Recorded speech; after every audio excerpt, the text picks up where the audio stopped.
Now, with the extreme heat that some areas have started to experience, are we now approaching the dry season? To answer that, we have Lori De La Cruz from Pag-asa joining us now on the line. Good morning, Miss Lori. Good morning din, ma'am, at sa lahat na ating mga tagapakinig at mga kababayan. Okay, let's start off with rains. Meron pa po bang mga lugar na uulanin, Ma'am Lori? Yes po, possible pa rin ng ulan sa Davao del Sur, Davao Oriental, sa Sarangani, Basilan, Sulu at Tawi-Tawi due to easterly, so yung hangin na nanggagaling sa dagat Pasipiko. Samantala, sa Metro Manila at natitirang bahagi nating bansa, generally good weather, walang inaasahang malawakang pag-ulan liban sa mga localized thunderstorms. Yung heat index naman natin dito sa Kamanilaan, pwede pong umabot hanggang sa 39 degrees Celsius para sa araw na ito. So, ibig sabihin, nasa extreme caution level po siya.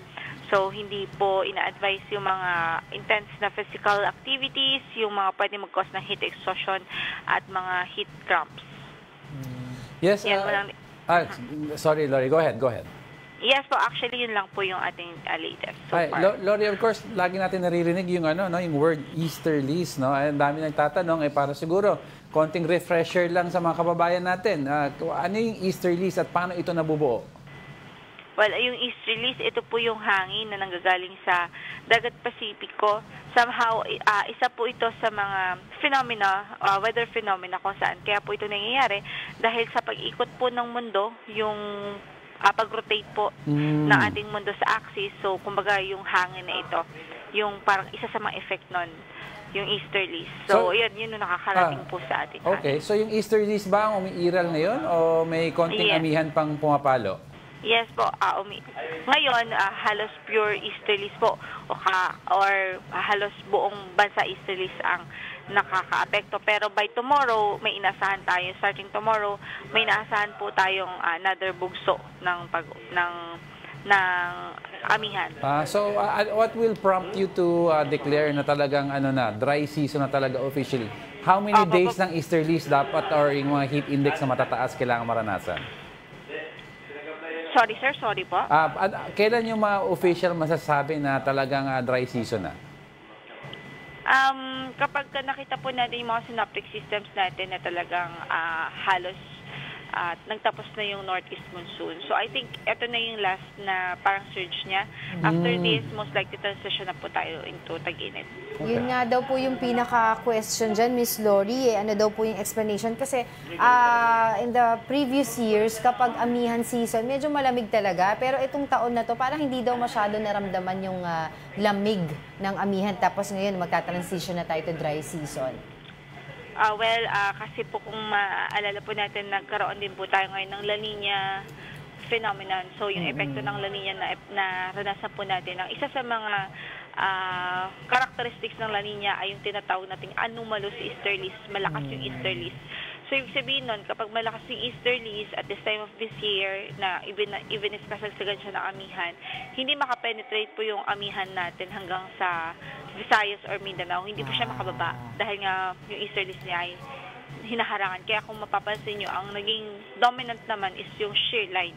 Dahil nga malakas ang easterlies, malakas ang tapos nakakabangga nito yung northeast na hangin, nakakabuo siya ng convergence zone. Yung boundary ng... Yes, Lori, of course, madaming tatanong para malaman namin, magpapaklining na ba kami ng aircon, bibili ba kami additional electric fans, na if this upcoming dry season is going to be hotter comparatively than yung naranasan natin last year. Because I remember last year, grabe ang mga heat index at yung mga temperature natin. So what do we expect itong coming dry season? So far sa ating pagtaya, mukhang hindi naman po extreme cases. Pero hindi pa natin talagang matutukoy exactly yung mga figures, like yung exact na heat index. But so far naman po, sa nakikita natin, mukhang kung ano naman po yung mga normal figures. Yun po yung what is normal, Lori, for yung na temperature na nararanasan dapat tuwing dry season? Usually po sa Metro Manila, ang range niya from 35 hanggang 34 or 35. Okay. Speaking of heat index na lang din po, baka pwede kaming mabigyan ulit ng refresher kung ano po ba yung ibig sabihin ng heat index. ito po yung tawag natin sa Tagalog, yung term po natin dito is init factor. Ibig sabihin, hindi po yung actual na temperatura na na-measure natin sa mga thermometers. Right.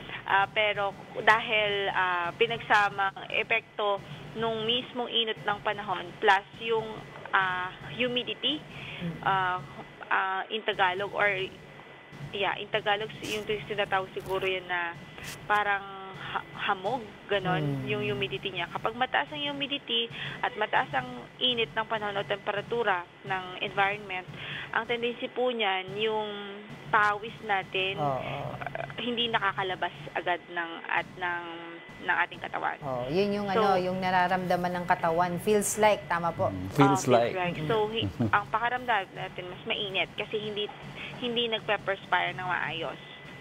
Kaya po, parang mas mainit yung perception na sa kapaligiran. Unlike kapag mainit, tapos mababa ang humidity, mababa yung water vapor content sa hangin, ang kagandahan nun ay nag-evaporate agad yung ating mga pawis. Okay.